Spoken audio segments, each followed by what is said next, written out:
Muy bien, continuamos con la 9ª versión de Colombia Genera, el evento en el que la ANDI habla de petróleo, energía, minería y gas.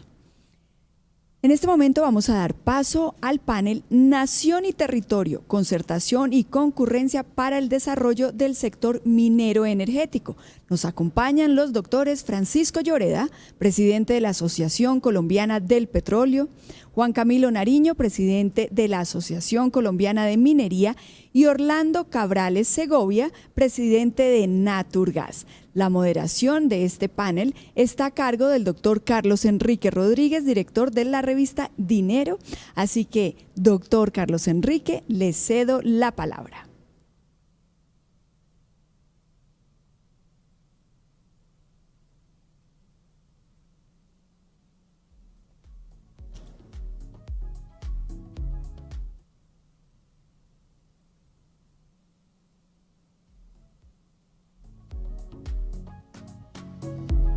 No he aprendido todavía a aprender el micrófono. Muy buenos días a todos. De nuevo les doy la más cordial bienvenida a este panel en donde vamos a hablar sobre nación y territorio. Muchísimas gracias a la Andy, al doctor Bruce por su amable invitación y para desarrollar esta iniciativa y esta problemática que vamos a tener. Voy a dar un poco de contexto de qué vamos a hablar. Hace un par de años la Sala Plena de la Corte Constitucional zanjó una diferencia que ese mismo tribunal había generado en el pasado, en el sentido de que las consultas populares no podrían o no podrán paralizar actividades extractivas como se había presentado en algunos proyectos antes. La decisión de la Corte, la famosa SU 095 de 2018, tuvo como antecedente dos fallos de la Corte que parecían ir en caminos diferentes. Uno de 2016, en donde se definió que los entes territoriales sí tenían potestad para prohibir algunos de esos proyectos, particularmente actividades mineras y petroleras. Sin embargo, 2 años antes, en el 2014, en un fallo de inconstitucional sobre una demanda al Código de Minas, en torno a la autorización de actividades mineras, señaló que la nación y los municipios deben concertar sobre el desarrollo de los proyectos, porque el principio es que ni la nación puede obligar, pero el municipio tampoco puede prohibir. La Corte consideró en su momento que el Tribunal Administrativo del Meta interpretó de manera aislada las disposiciones constitucionales y desconoció los pronunciamientos que había hecho este alto tribunal referidos a los límites de las materias a decidir en el mecanismo de consultas populares. Voy a leer un encomillado. Así, a diferencia de lo señalado por el Tribunal Administrativo del Meta, la Corte estimó que en el caso puesto a consideración, el objeto mismo de la consulta no se limitaba a determinar el uso del suelo como una competencia propia de los municipios y distritos, sino que en realidad buscaba prohibir la realización de actividades de exploración del subsuelo y de recursos naturales no renovables en el municipio de Cumaral, con lo cual se estaba decidiendo sobre una competencia del Estado como propietario de estos últimos, dice el pronunciamiento de la Corte. Sin embargo, la misma Corte en su pronunciamiento advirtió que en la actualidad, en ese momento, 2018, no existen mecanismos idóneos y vigorosos para garantizar tanto la participación ciudadana como la forma de hacer compatibles los principios de coordinación y concurrencia de la nación y las entidades territoriales, y exhortó al Congreso de la República para que en el menor tiempo posible definiera uno o varios mecanismos de participación ciudadana y uno o varios mecanismos e instrumentos de coordinación y concurrencia de la nación y el territorio, en medio de diferentes criterios constitucionales.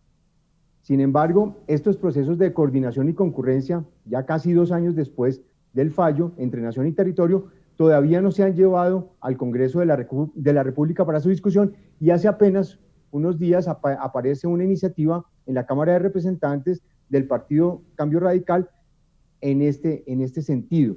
El objetivo de este panel es reflexionar sobre los cambios que van a implicar para el sector minero energético. Tenemos representantes del sector minero, tenemos representantes del sector petrolero y del sector de gas, sobre lo establecido en esa sentencia y los principales desafíos que van a enfrentar poner en práctica los procesos de coordinación y concurrencia en la nación en un momento que está bastante caldeado y bastante complejo, no solo por lo que significa la pandemia y lo que ha representado para la economía y la desaceleración del país, sino también por las tensiones sociales que se han visto en distintos ejercicios. En el panel nos acompañan, como ya lo anunciaron, el doctor Francisco Lloreda, presidente de la Asociación Colombiana del Petróleo, el doctor Orlando Cabrales Segovia, presidente de Naturgas, y el doctor Juan Camilo Nariño, presidente de la Asociación Colombiana de Minería, a quienes les doy la más cordial bienvenida. Muchas gracias por acompañarnos. Bienvenidos todos. Gracias, Carlos. Muchas gracias, Carlos. Un placer estar acá. Y muy grato volverlos a encontrar por estos lados. La idea es la siguiente. Voy a darles a cada uno de ustedes más o menos 4 minutos, entre 3 y 4 minutos, para que desde su experiencia y desde su sector nos den la visión sobre la importancia de poner en práctica estos procesos de coordinación y concurrencia entre la nación y el territorio, y sobre los principales cambios que han representado para cada uno de sus sectores esta sentencia de la Corte. Entonces, quiero arrancar con el doctor Nariño. Doctor Nariño, bienvenido. Adelante, por favor. Gracias, Carlos, y nuevamente un agradecimiento especial a Colombia Genera y a todo el equipo que lo hace posible, igualmente a Orlando y a Francisco. Carlos, yo creo que esto es la ley de concurrencia y coordinación, y la decisión de la Corte del 2018, como usted lo dijo bien, es un gran paso para el sector en 2 sentidos. Primero, uno muy importante, es en poder, a través de este proyecto de ley, que como usted bien lo dijo, ya se presentó al Congreso Nacional por parte de Cambio Radical, es poder, como país, ponernos de acuerdo en algo fundamental, y es lograr entre todos disminuir los conflictos innecesarios. Yo creo que este proyecto de ley, con las claridades que dio la Corte, con lo explícito que fue la Corte en relación, por ejemplo, que los recursos del subsuelo son de la nación, que los municipios, por mecanismos de participación, no pueden prohibir la extracción de esos minerales, pero también con los limitantes que le puso la nación en relación con su participación, su injerencia en el ámbito de lo local. Creo que con esos lineamientos, lo que tiene en el fondo este proyecto de ley de importante es que nos va a permitir, si logramos hacer un buen proyecto de ley que tiene complejidades desde lo jurídico, complejidades de los matices que tienen, qué es coordinar, qué es concurrir, tiene unos enormes retos, que creo que en las redacciones ya se han podido superar esos retos, pues nos va a permitir, en últimas, es disminuir los conflictos innecesarios en torno a proyectos minero-energéticos, que creo que en esencia es lo que entre todos debemos buscar. ¿Cómo se evitan, cómo se superan esos conflictos que en todo esto incluso son necesarios? Es a través de una certidumbre, a través de una certeza de cómo esas diferencias se pueden llevar a buen término.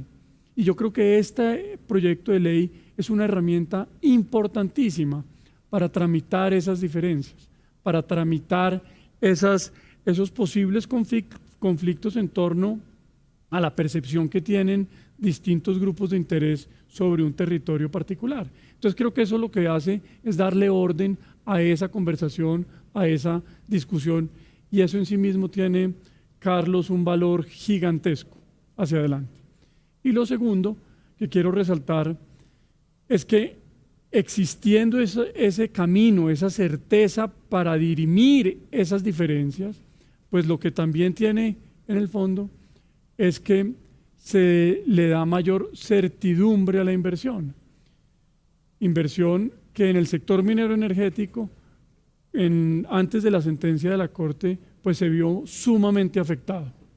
Es decir, la posibilidad de que llegara un proyecto minero, un proyecto energético, un proyecto petróleo, pero también otros proyectos de cualquier otro sector económico, incluidos los agrícolas, a un territorio, y que ese territorio, con unas minorías, pueda prohibir las actividades de desarrollo y que generan empleo, pues no es lo más adecuado, y eso alejó por muchos años y puso una enorme incertidumbre a la inversión. Entonces yo siento esas 2 cosas para terminar ahí. Primero, es el enorme potencial que tiene si tramitamos bien este proyecto de ley, si entendemos bien lo que busca y el mensaje y lo que dijo la Corte en su sentencia, pues disminuir los conflictos que nos van a dar certeza, certidumbre, y con esa certeza y certidumbre pues poder jalonar muchas inversiones que pueden llegar a esos territorios.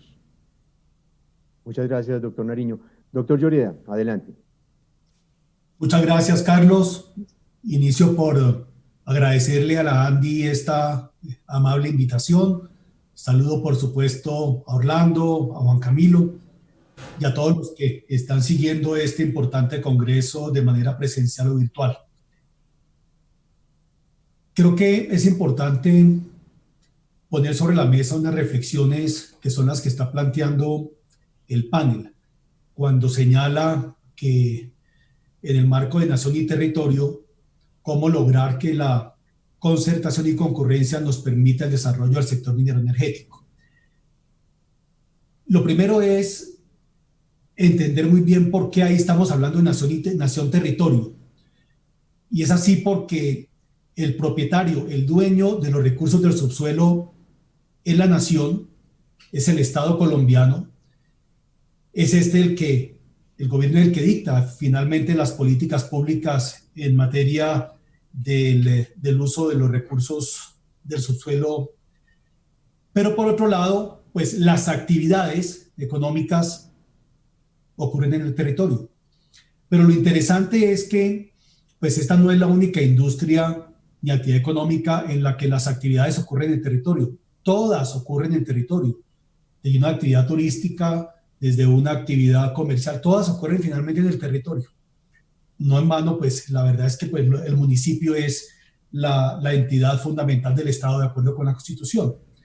Pero lo que a mí siempre me ha llamado la atención y lo pongo sobre la mesa una vez más, es que esta sí es la única actividad o de las muy pocas actividades que tienen un tratamiento diferente.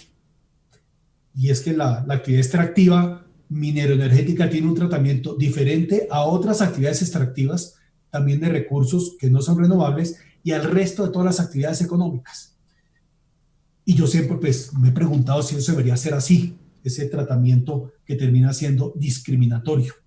Y que termina siendo discriminatorio, y no lo digo en sentido de queja, porque pues, la industria ya se ha acostumbrado a actuar dentro de ese marco, pero uno no ve que a otros sectores económicos les exijan porcentajes mínimos de participación laboral en temas de bienes y servicios. No, eso no pasa. Y que yo sepa, pues tampoco existe pues, de parte de las altas cortes ninguna exigencia para que otras actividades económicas realicen actividades de coordinación y concurrencia. Eso no pasa con el sector agrícola, ganadero, financiero, comercio, turismo, con ninguno. Ni tampoco a otras actividades les exigen lo que algunos denominan la licencia social, cuando la verdad es que la licencia social es la ley.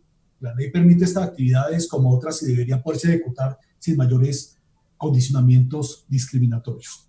Esto me lleva al segundo punto, Carlos, y es, el panel habla de concertación y concurrencia. Yo creo que es distinto hablar de concertación y concurrencia a coordinación y concurrencia como lo pide la Corte Constitucional. Y es porque si nosotros hacemos el énfasis en concertación, pues ahí habría una incompatibilidad o sería contradictorio, porque lo que la misma Corte está diciendo en el fondo es que no puede haber poder de veto, no puede haber poder de veto a las actividades minero-energéticas en el territorio. Entonces, de ahí a que la Corte haya hecho énfasis en coordinación y concurrencia. Y estos son pues unos términos que, si bien se proponen unas definiciones en el proyecto de ley al que hacía referencia ahora Juan Camilo, pues son unos temas que nos deben invitar a una reflexión más de fondo, y es coordinación entre quiénes. Y lo cierto es que ahí a lo que se ve es coordinación entre la nación y las entidades territoriales, es decir, entre niveles de gobierno de carácter estatal. Y esto es muy importante, que seguramente lo trataremos más adelante frente a cuál es el rol de las empresas en el privado. ¿Debe tenerlo o no? Porque cuando hablamos de coordinación entre la nación y las entidades territoriales, concurrencia, ¿quiénes son los que deben concurrir? ¿Son las entidades públicas? ¿Debe haber una concurrencia para de otros actores? ¿Con qué fin? Eso es muy importante, pues también poderlo determinar. Y concluyo diciendo en la misma línea de Juan Camilo, y es que yo creo que esto es una oportunidad para institucionalizar un mecanismo de coordinación y concurrencia que sea efectivo y que todos respeten. Cuando digo institucionalizar, ¿a qué me refiero, Carlos? Me refiero, uno, a tener claro quiénes son responsables y de qué, cuáles son los mecanismos y metodologías y que se cumplan, cuál es el alcance, y sobre esto podremos hablar más adelante, sobre cuál debe ser el alcance realmente de esta reglamentación. ¿Cómo logramos que sea efectivo? Y efectivo no significa que le den razón al uno o del otro, no. Si uno juzga la efectividad en razón a si a mí me fue bien o mal en ese proceso, es una efectividad, esto es distinto. Y algo muy importante, con eso termino, el respeto a ese mecanismo de parte de todos los actores, de la nación, de las entidades territoriales. En Colombia tenemos muchísimos mecanismos de participación ciudadana, para mencionarlo, pero lo cierto es que se ha ido desinstitucionalizando la participación ciudadana. Hoy día realmente han terminado siendo mucho más efectivas, son las vías de hecho, y las vías de hecho son realmente las que en esta industria o en otras actividades son las que terminan marcando una dinámica. Eso es inaceptable, eso es burlar la ley permanentemente. Entonces, lo que yo aspiraría y espero es que con este proyecto de ley, hablaremos ahorita de él en un momento, pues que logremos no solo construir confianza, viabilidad operacional, sino que realmente que no termine siendo un instrumento más, además de todo lo que hay y de las vías de hecho, porque si no, entonces estaremos generando simplemente una mayor tramitología y burocracia. Muchas gracias, Carlos. Gracias, doctor Lloreda. Doctor Cabrales, su opinión. Bueno, Carlos, muchas gracias. Buenas tardes a todos. Muchas gracias a la Andy por la invitación. Un saludo a Francisco, a Juan Camilo. Bueno, unos primeros comentarios limitándome a la primera pregunta sobre un poco sobre el diagnóstico. Y ahí debo decir lo siguiente.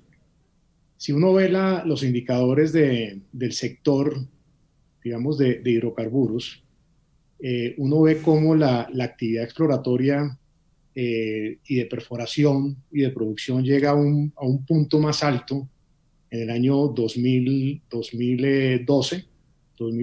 De hecho, para finales del año 2012 alcanzamos al millón de barriles, máximo punto en las tasas de exploración, de perforación exploratoria y de pozos de producción. Y desde ese punto, pues ha habido claramente, digamos, un deterioro de los indicadores del sector a la fecha.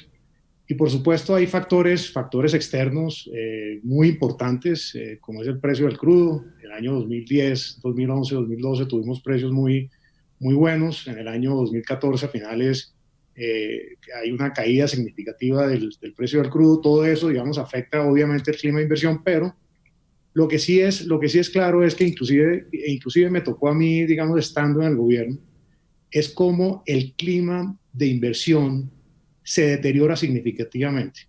Y se deteriora principalmente por la alta conflictividad que se vive en el territorio y que empieza más o menos por el año 2012. Y eso básicamente obedece, puede haber muchos factores, otros factores a los que voy a mencionar, pero yo como lo veo, obedece principalmente al cambio en la ley de regalías del año 2012, a distintas decisiones de las Cortes en relación con el alcance de la consulta previa. Ojo con la consulta previa, porque también tiene que ver en ese relacionamiento de la nación con el territorio, digamos, circunscrito a las minorías étnicas, pero muy importante elemento acá. Y obviamente a la proliferación de consultas populares que llevan a las sentencias que ya mencionaste del año 2014, donde se habla de una concertación nación-territorio, a la del 16, donde se le da la posibilidad al territorio de rechazar proyectos de la nación sobre el subsuelo, y ya la del 18, digamos, que corrige y delimita claramente las competencias entre la nación y el territorio. Entonces, esa para mí, digamos, son los principales factores, repito, fuera de los de entorno, digamos, de negocios, precio del crudo, etcétera, pero factores internos que hacen que el clima de inversión la viabilidad de hacer operaciones en Colombia, la ejecución de la actividad en Colombia se deteriore de manera significativamente. Y ahí se produce, pues claramente, un desorden institucional, que a la fecha no hemos solucionado del todo.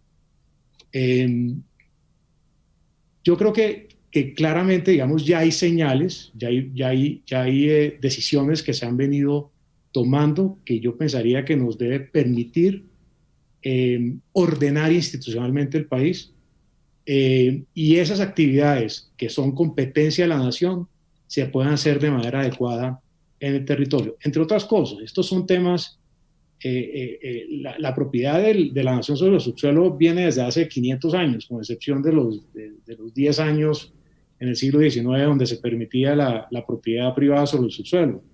El convenio de la OIT de la consulta previa es del año 69, incorporado en la Constitución del 91. Todo esto son cosas muy viejas. Lo que pasa es que hay factores que exacerban, digamos, este nivel de conflictividad y que, repito, afecta de manera significativa la ejecución de la actividad sobre el territorio.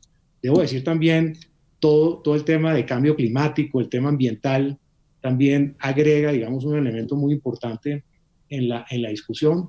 Y eso también, digamos, de alguna manera contribuye a ese deterioro. Entonces, para terminar en esta parte, sí veo, digamos, que hay elementos nuevos.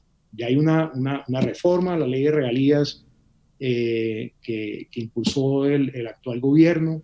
Es un paso en la dirección correcta.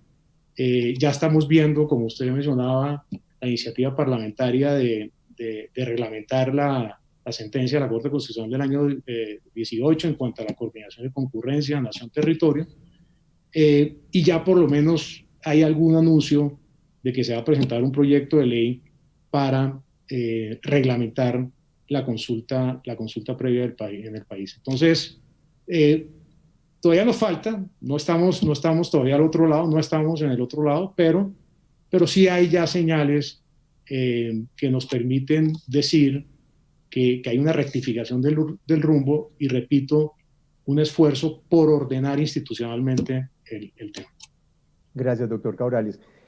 Yo quisiera retomar un poco el tema del proyecto de ley, muy relacionado con los aspectos generales que alcancé a ver del proyecto. Mencionaba una articulación entre las autoridades mineroenergéticas nacionales con las entidades y autoridades territoriales, promover la exploración, establecer espacios de socialización y retroalimentación, pero más allá de todo esto, ¿cuál es el papel del sector empresarial en esta discusión? Sobre todo porque, en particular, en las actividades que ustedes representan, la ausencia de Estado en esos territorios ha sido casi que histórica, y obviamente las empresas se convierten en ese referente para que las comunidades vayan hacia allá.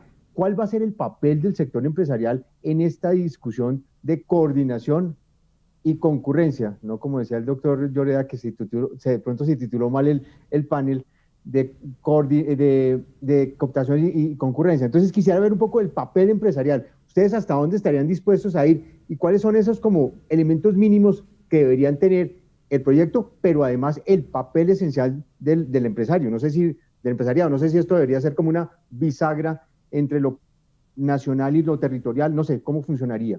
Doctor Nariño. Gracias, Carlos. Yo creo que usted pone ahí un elemento muy importante en esta discusión, que siento en que la confluencia de los actores para poder construir esa coordinación y esa concurrencia es fundamental. No solamente las compañías, el sector privado, sino también el gobierno nacional y sus distintos ministerios, y ya voy a explicar un poco eso. Y pues por supuesto también los gobiernos locales. Y yo creo que aquí hay un tema esencial que, entre otras cosas, esta ley nos va a poder ayudar a solucionar. Y déjeme, yo lo pongo como con ejemplos claros.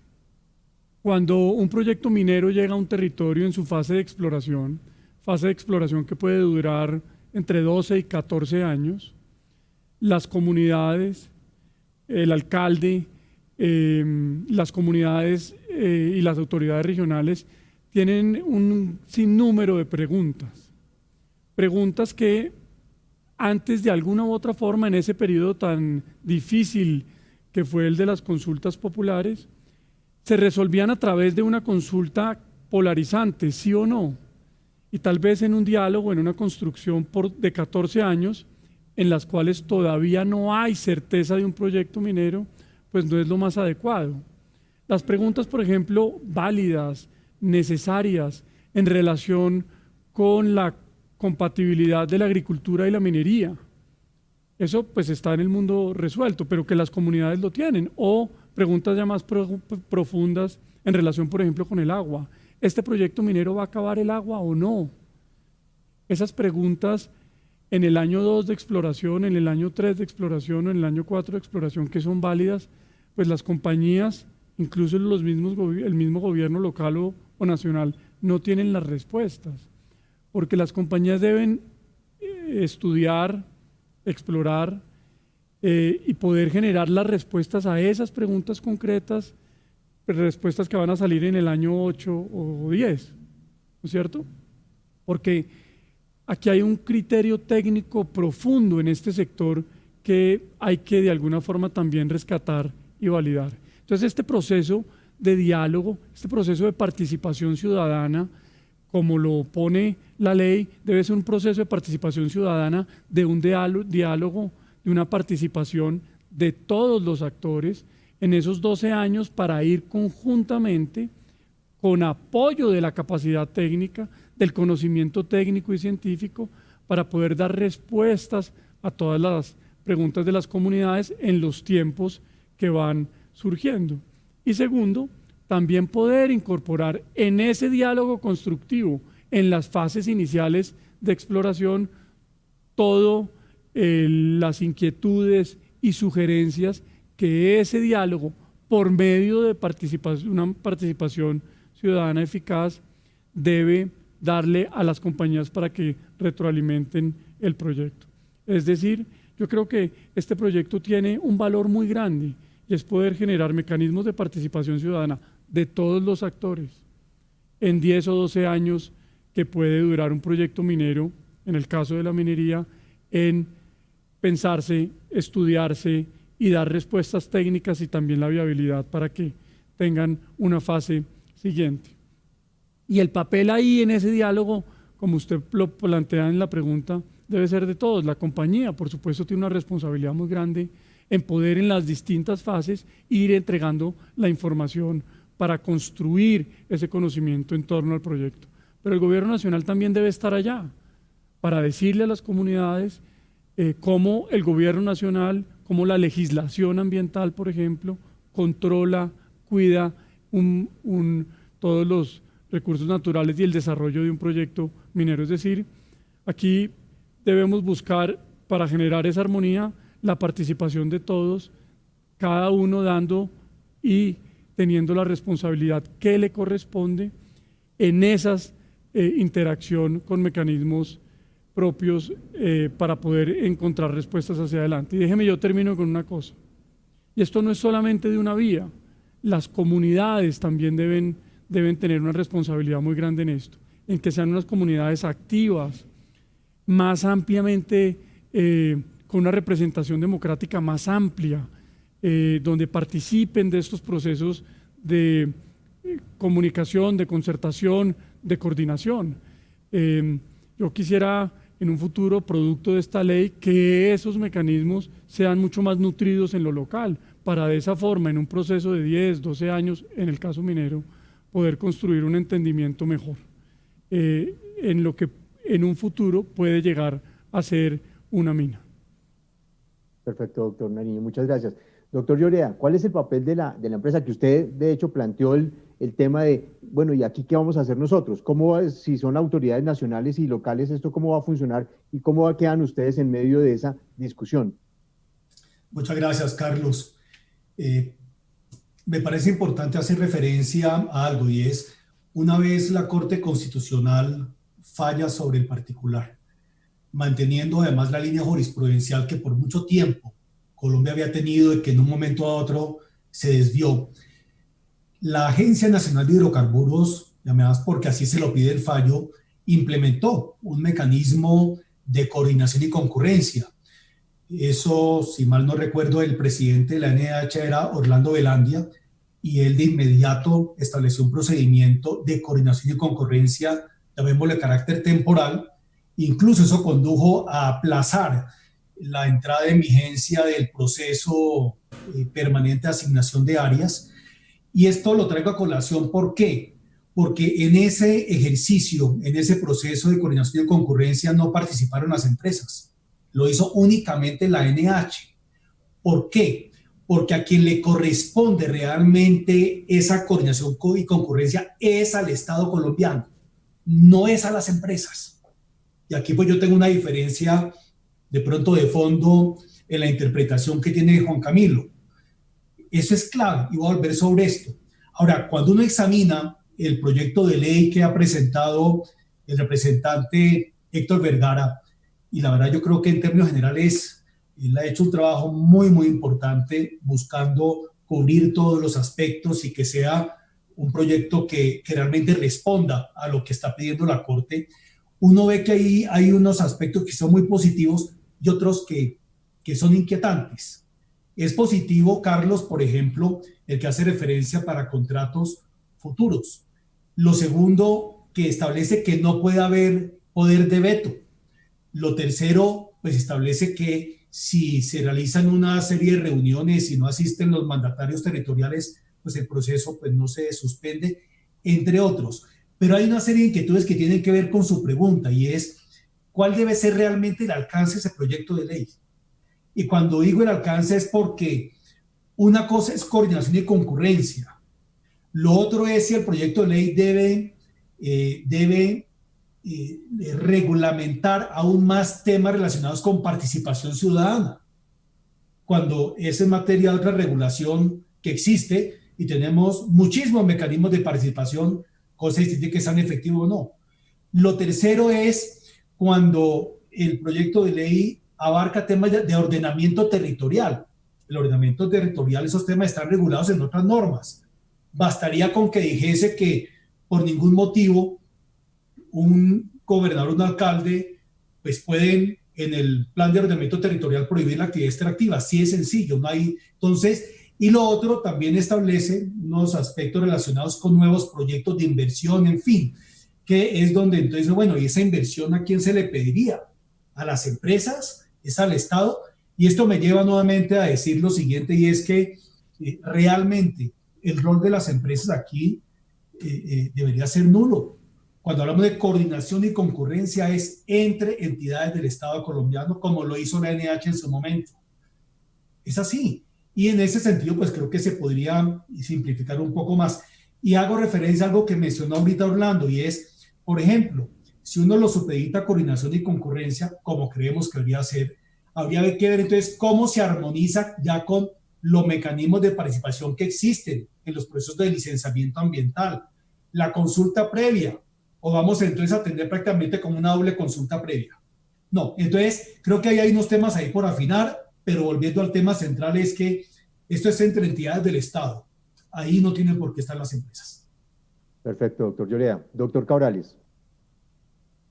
A ver, yo creo que, digamos, claramente en la definición de las áreas, hablando del tema de hidrocarburos, que es el que uno conoce, en la definición de las áreas, cómo hacerlo, dónde hacerlo, esa primera fase claramente es un tema entre la nación y los territorios, ¿no? Lo que a mí me tocó en el año 2012, que a mí me tocó liderar la ronda del año 2012, pues uno como ANH sí procuraba que cuando uno ofrecía esas áreas contuvieran la máxima información, tanto ambiental como social posible. Es decir, presencia de minorías étnicas ya certificadas, áreas ambientalmente protegidas, que esa información estuviera absolutamente clara, de tal manera que el inversionista pudiera entrar con los ojos abiertos y pudiera tomar la decisión de si ofrecía o no por esa área. Claro, a mí en esa parte pues no había salido las sentencias de las cuales estamos hablando, Ya eso es una etapa posterior.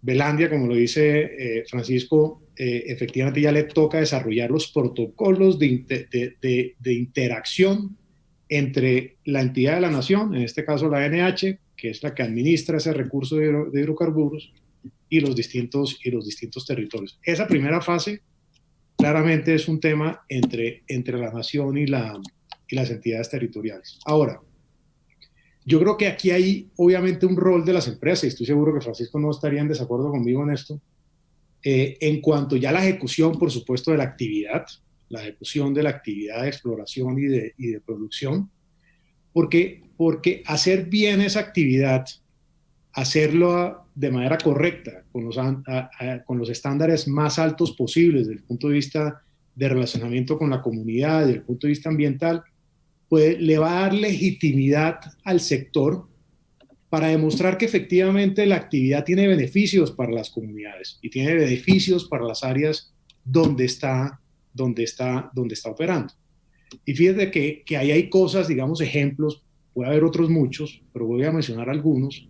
Esta figura de las obras por impuestos, que lleva más o menos 3 años, pues ha demostrado cómo las compañías tienen un papel importante en la utilización de un recurso público que son los impuestos, en asegurarse que haya obras de impacto regional, que generen empleo y que generen prosperidad en las regiones.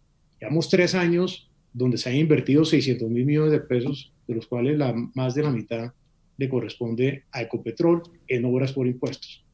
Ahorita estamos empezando a hablar de las obras por regalías, una figura interesante, que también puede ser una forma también de demostrar que la generación de esos recursos públicos se pueden trasladar efectivamente en obras que benefician a la comunidad, en la generación de empleo. Y hoy en día, con mayor razón, que estamos hablando de reactivación económica, que estamos hablando de las tasas de desempleo probablemente las más altas que hemos tenido en las últimas décadas, pues este es el momento precisamente para demostrar eso. La contratación de bienes y servicios, apalancar el componente local en la contratación de bienes y servicios. Los PBCs, que son los programas en beneficio de las comunidades que están establecidos en los contratos de la Agencia Nacional de Hidrocarburos. Esa legitimidad, ganarse esa legitimidad por parte de las compañías en el territorio, yo creo que sí es fundamental, pero coincido que esta es una etapa posterior, pero esto tiene que ser parte de un círculo virtuoso, porque al hacerlo bien, y no estoy diciendo que lo hayamos hecho mal, yo estoy seguro que lo hemos hecho mucho bien, podemos hacerlo mejor, claramente, uno en la vida siempre lo puede hacer mejor, pero al hacerlo bien, le va a quedar más fácil, entre comillas, al Estado en su siguiente proceso de asignación de áreas, le va a quedar mucho más fácil, digamos, vender el tema de que esas áreas sí generan un impacto favorable social y económico para las regiones donde están. Gracias, doctor Cabrales. Yo quisiera conocer de su opinión o las opiniones de ustedes alrededor de las principales dificultades, teniendo en cuenta algunos escenarios, unos del orden nacional, otros del orden territorial, que empiezan a generar o que podrían generar algún ruido alrededor de la seguridad jurídica del desarrollo de los proyectos y de estos procesos de coordinación y concurrencia. Por ejemplo, ¿qué pasa con los planes de ordenamiento territorial de las entidades territoriales, de los organismos territoriales? ¿Qué pasa con lo que hemos vivido, lo mencionaban ustedes, con las consultas previas que no terminan nunca y que lo que hacen es dilatar el desarrollo de los proyectos para que estos procesos de coordinación y concurrencia no se vuelvan eternos, puedan conciliar con los desarrollos regionales y locales, pero sobre todo faciliten el desarrollo de los proyectos desde el punto de vista sostenible? Doctor Nariño. Gracias, Carlos. Mire, yo creo que aquí es clave, como lo mencionó Orlando, poder diferenciar las distintas fases de un proyecto minero o de hidrocarburos. Una primera fase que es el otorgamiento de títulos. Sin duda hay una coordinación por mecanismos de participación ciudadana que debe hacer la nación y el territorio. Pero una vez un título otorgado, una vez una compañía está en el territorio, pues también la compañía debe hacer parte de esa conversación y de esa participación ciudadana. Y de ahí para adelante, en las fases de construcción y pues por supuesto de producción, igualmente. Entonces los retos que tiene esta ley es que es una ley en donde la Corte demanda que se deben hacer unos mecanismos de participación ciudadana apreciables en todas las fases del proyecto minero, no solamente en la primera, que es el otorgamiento de títulos, que como Francisco lo mencionó, ya las agencias han venido teniendo un mecanismo para eso. Entonces, aquí el reto, de alguna forma, es en esas fases, en esos distintos momentos de un proyecto, cómo se pueden generar esas conversaciones de lado y lado que no permitan una cosa que ha sido la Corte muy rigurosa y explícita en decirlo, la prohibición de lo local, que fue lo que se padeció en adelante. Entonces, usted en esas fases tiene distintos elementos de discusión en lo local. Usted mencionó los planes de ordenamiento territorial o los esquemas de ordenamiento territorial, en donde lo que hemos visto hasta ahora es que algunas autoridades municipales han usado los esquemas de ordenamiento territorial para, a través de ellos, restringir o prohibir la actividad minera, cosa que la Corte ya con la sentencia dice que no. Entonces, ¿cómo desarrollar un proyecto de ley? Y esta es la oportunidad para poder, modificando ciertas cosas del ordenamiento local, no dejar simplemente en las autoridades locales que tienen la mayor capacidad para decidir sobre la superficie, pues esta decisión. Y ahí la ley lo tiene, de alguna forma lo vuelve más claro. Y es, por ejemplo, que en los espacios de participación que tiene la ley de ordenamiento territorial, se invite a los entes nacionales que tienen que ver con la minería, en este caso particular el Ministerio de Minas. Y ahí el Ministerio de Minas debe estar metido en los distintos comités, en los locales, regionales y nacionales de ordenamiento territorial. O, por ejemplo, la mención que se hace de la información geológica del municipio. En esas modificaciones o estructuración de planes de ordenamiento territorial, en un proyecto de ley se debe decir de que los municipios deben tener en cuenta la información geológica para poder tomar decisiones del uso del suelo. Entonces yo creo que estas fases y los distintos momentos de los proyectos mineros hace compleja el entendimiento de la ley, pero lo que invita, dijéramos, la Corte es, en ese reto jurídico tan grande, poder en esas distintas fases tener esas coordinaciones en los distintos momentos que sean necesarios.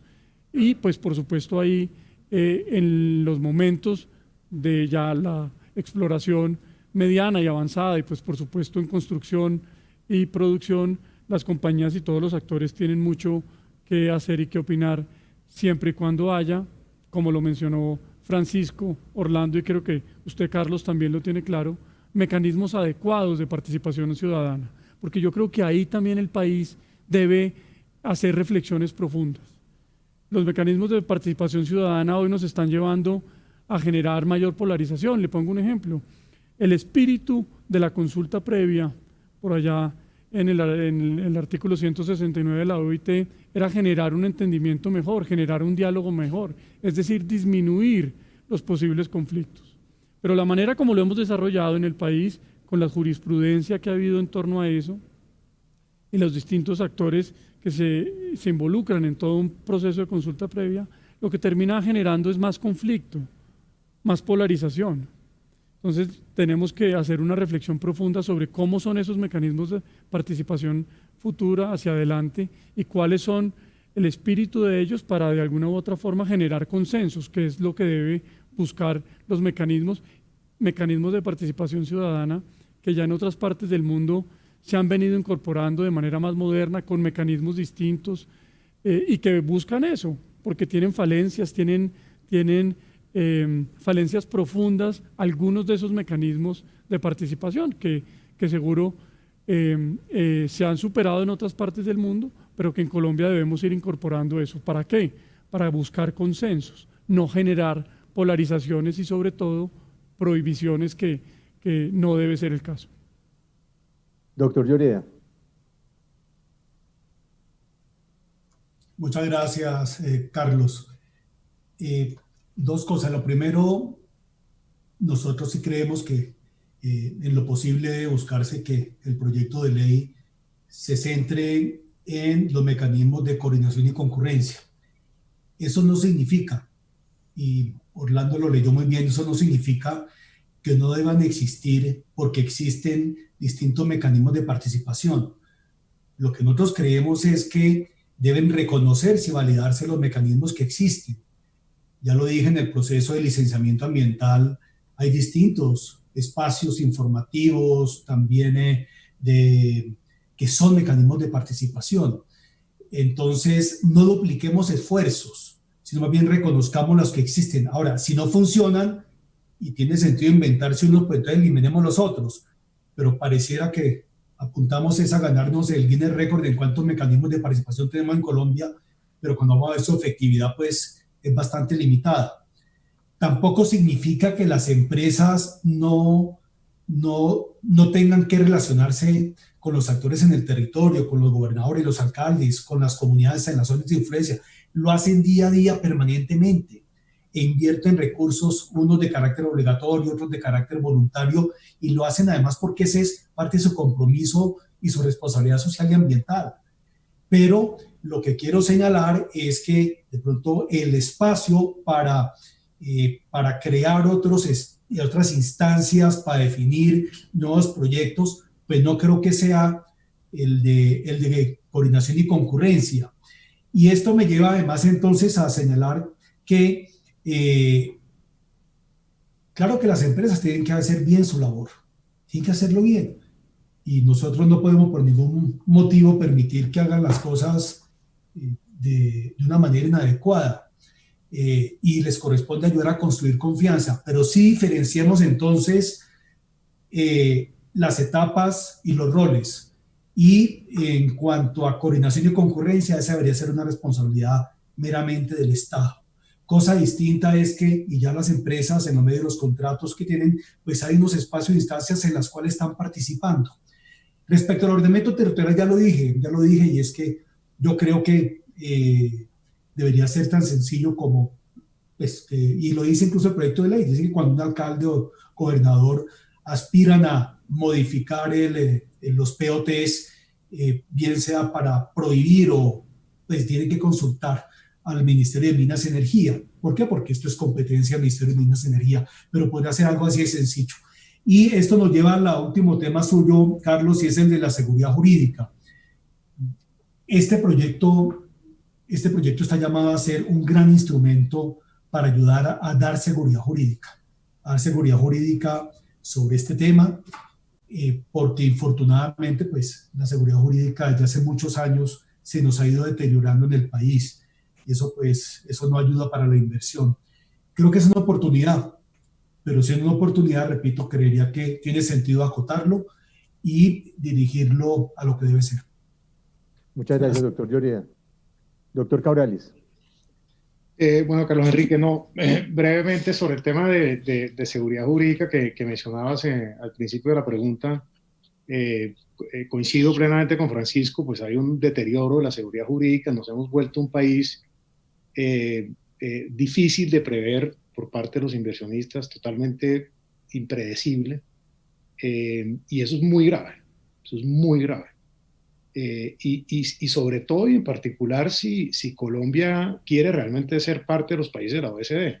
Uno mira las exigencias de la OECD en este tipo de cosas son muy altas, y sí nos hemos vuelto un país muy difícil de leer, donde un día decimos una cosa y años después la cambiamos completamente, sin hablar de la exposición desde el punto de vista jurídico para el país, en la medida en que tenemos tratados de libre inversión, ya tenemos cada vez más arbitrajes de inversión en instancias internacionales. Ojo con esto, porque Argentina vivió un proceso muy parecido y tuvo unas consecuencias nefastas desde ese punto de vista. Entonces, lo que vayamos a hacer, mantengámoslo en el tiempo y no estemos cambiando las normas y las reglas de un momento para otro. Ordenar institucionalmente al país en estas materias. No le quiero meter más leña al fuego, pero fíjese que el tema este de Escazú, y eso dejémoslo para una próxima ocasión, pero el tema de Escazú, en toda esta conversación tiene que ver.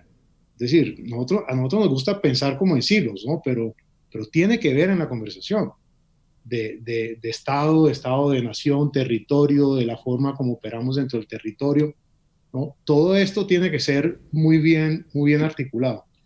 Ese es un segundo punto que lo dejo ahí sobre la mesa, porque creo que hay que manejarlo de manera integral y verlo de manera integral, y el gobierno tiene que hacer esto de manera integral. Y tal vez el último tema que quería mencionar ya sobre el proyecto de ley, que coincido, es un buen proyecto de ley, tiene cosas interesantes, desarrolla, creo que correctamente, adecuadamente, la sentencia de la Corte en cuanto al no veto, el respeto de las competencias, la gradualidad y proporcionalidad de la cual hablaba Juan Camilo. Una cosa es una etapa exploratoria, otra cosa es una etapa de desarrollo.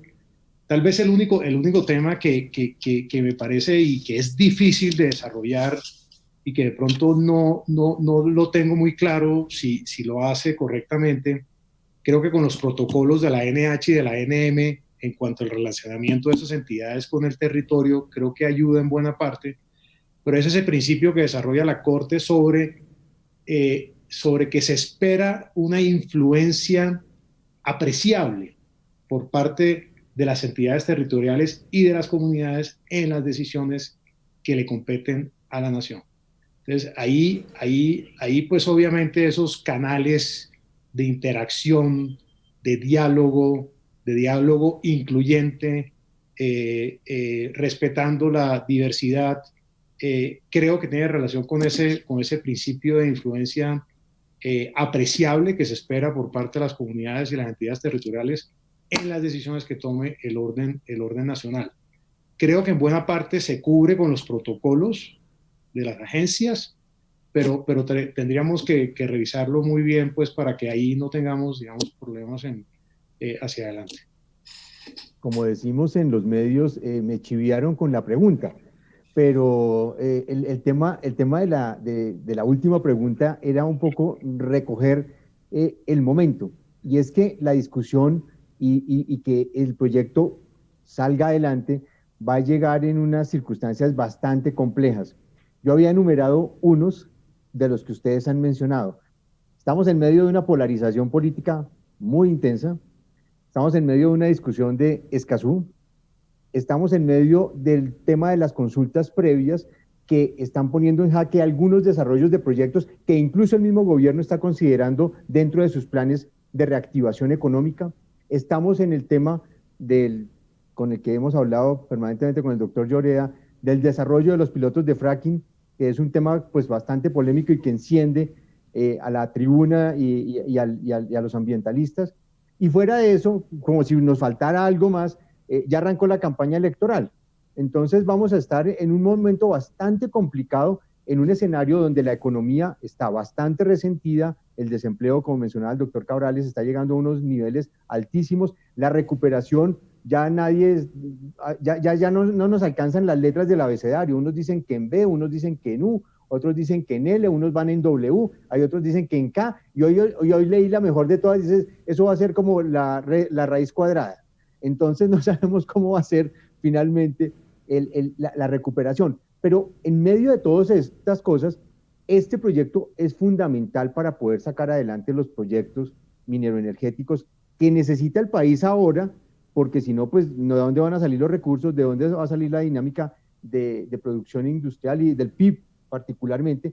Pero además, ¿cómo vamos a darle sostenibilidad a las finanzas públicas y al desarrollo de la estructura económica del país? En todo este escenario, ¿qué posibilidades están viendo ustedes de que esta discusión salga adelante con todas estas puntas que uno está viendo y todas estas tensiones que se están desarrollando? Doctor Nariño. Gracias, Carlos. Pues yo tal vez haría un llamado frente a lo que usted mencionó, y es que todos en el Congreso, en el gobierno, nosotros en los gremios, en las compañías, debemos estar en un modo de cómo contribuimos a esta recuperación económica, qué elementos del ordenamiento jurídico debemos entre todos pensar o repensar para que esa letra del abecedario, como sea, pase. Porque aquí lo que nos estamos enfrentando es a ese gran reto y es, necesitamos una reactivación económica, pero como usted dice, hay unos elementos en la discusión pública, en lo social, en la discusión pública ambiental, en la discusión política, en el entorno de país, que hay veces a mí me ponen a pensar si vamos a poder alcanzar esa recuperación económica, si vamos a ser capaces de hacerla en la velocidad que las familias colombianas, las compañías, las medianas, las grandes, las pequeñas están demandando. Entonces yo creo que la aproximación a su respuesta es eso. Yo creo que aquí todos debemos tener un sentido de urgencia de país y en ese sentido de urgencia de país, para la recuperación económica es necesaria la certidumbre, saber claramente las reglas de juego en donde uno está, en las cuales uno está jugando en el mediano, pero también en el largo plazo. Y eso, pues, por supuesto, es lo que genera mayor inversión y más empleo. Y el sector minero energético a eso es realmente sensible. Usted mencionó un caso que yo quiero puntualizarlo para que no nos vuelva a pasar. La Corte Constitucional, en esos años del 2012, dijo que los municipios, a través de consultas populares, sí podían prohibir la minería o las actividades mineroenergéticas. Esa misma Corte, con una conformación distinta, pero la misma Corte, unos años después dijo que no, que ya no la pueden prohibir. Esos son el tipo de cosas que no nos pueden pasar, porque en el fondo de eso hay 6 o 5 años en donde se genera una incertidumbre tal que aleja a muchas inversiones y esas inversiones alejan el empleo que se puede generar en los territorios. Recuperar el tiempo perdido de esos 6 años en donde la misma Corte modificó su misma decisión, yo creo que nos va a tomar hacia adelante muchísimo tiempo. De tal forma que el país no, y sobre todo en esta coyuntura social, en esta coyuntura económica, no se puede dar el lujo. Y ahí es el llamado que quiero hacer, a que todos en el ámbito de responsabilidad, los congresistas, representantes y senadores en su ámbito de responsabilidad tomen decisiones y discutan frente a ese sentido de urgencia y de necesidad que tenemos todos. Sentido de urgencia y necesidad que no puede comprometer la efectiva participación de las comunidades o que no puede comprometer la manera técnica como las autoridades deben evaluar los procesos ambientales, pero que sí debe hacerlo en los tiempos que, por supuesto, esta necesidad y esta coyuntura demandan. Muchas gracias, doctor Nariño. Doctor Lloreda. Muchas gracias, Carlos. Varios comentarios. El primero es, este proyecto de ley, sin duda alguna, debe analizarse y estudiarse en el marco de la regulación ya existente. Lo dijo Orlando con toda razón, no como una pieza suelta, sino entendiendo ya que existe. Por lo siguiente, y es que la verdad es que estamos agobiados de normas, regulaciones, seguramente con la mejor intención, pero la verdad es que eso es todos los días de carácter administrativo, legislativo, en fin. Entonces eso genera una gran incertidumbre en el país, jurídica, y lo cierto es que pues, uno ve que eso es asfixiando la iniciativa privada y asfixiando al sector privado. Es así. Entonces ojalá, y nosotros confiamos en que así será, este proyecto de ley se estudie en el marco de la regulación ya existente, buscando que nos ayude a buscar soluciones y no hacer más complejas las cosas. Y cuando digo no hacer más complejos, y Orlando lo trabaja a colación, es el acuerdo de Escazú Colombia ni lo necesita, y lo que hace es que eleva los riesgos de todo tipo. Ya el propio Consejo Gremial, que representa 29 actividades económicas del país, más del 70% del PIB, más del 74% de la empleabilidad de Colombia, ha advertido sobre sus riesgos. No complejicemos más las cosas, no las hagamos más difíciles. Yo confío en que el Congreso de la República, más además con el liderazgo del representante que está al frente de esta iniciativa, yo confío en que van a proceder con responsabilidad y entendiendo lo que le beneficia al país. Esperemos que sea así y ojalá este proyecto sea una oportunidad. Gracias, doctor Llorea. Doctor Cabrales, su reflexión. No, Carlos Enrique, yo creo que en la pregunta hay unos comentarios muy importantes y reflejan y explican muy bien los retos que tenemos. La reactivación económica del país, el gobierno ha venido hablando de esto ya hace varios meses. No es solamente reiniciar la economía, sino es reactivar económicamente el país. Y con Francisco lo hemos hablado, con Juan Camilo también, dentro del Consejo Gremial se ha conversado. Estos proyectos de infraestructura que están acá representados, en el caso, por ejemplo, del sector de gas, hemos identificado para los próximos 4 años proyectos cuyas inversiones pueden ser del orden de 2.600, 2.700 millones de dólares y la generación de 20.000 empleos. Y Francisco tiene los suyos y Juan Camilo tiene, y todos los sectores que tenemos que ver con la infraestructura de alguna manera tiene sus propias cifras, pero es fundamental que logremos crear las condiciones que nos permitan ejecutar de una manera obviamente responsable, pero de manera relativamente rápida estas inversiones, porque es lo que nos va a permitir salir de la crisis económica en la cual estamos.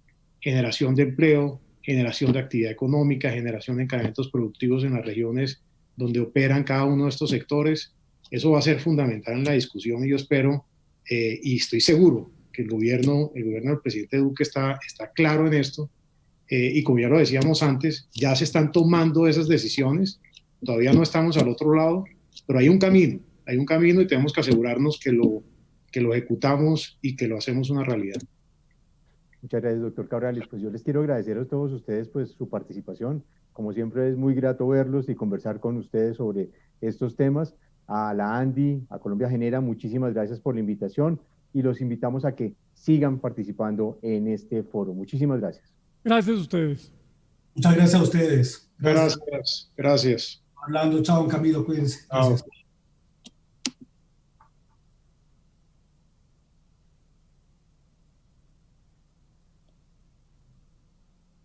Muy bien, muchísimas gracias a nuestros panelistas y a nuestro moderador. Señoras y señores, les informamos que con este panel damos por finalizada la primera parte de esta jornada. A continuación, los invitamos a ver el video JEP y a tomar un receso. Vamos a retomar a las 12:15 y por supuesto contamos con su puntualidad. Recuerden que en este espacio pueden visitar la muestra comercial que está ubicada a las afueras de este auditorio. Muchas gracias.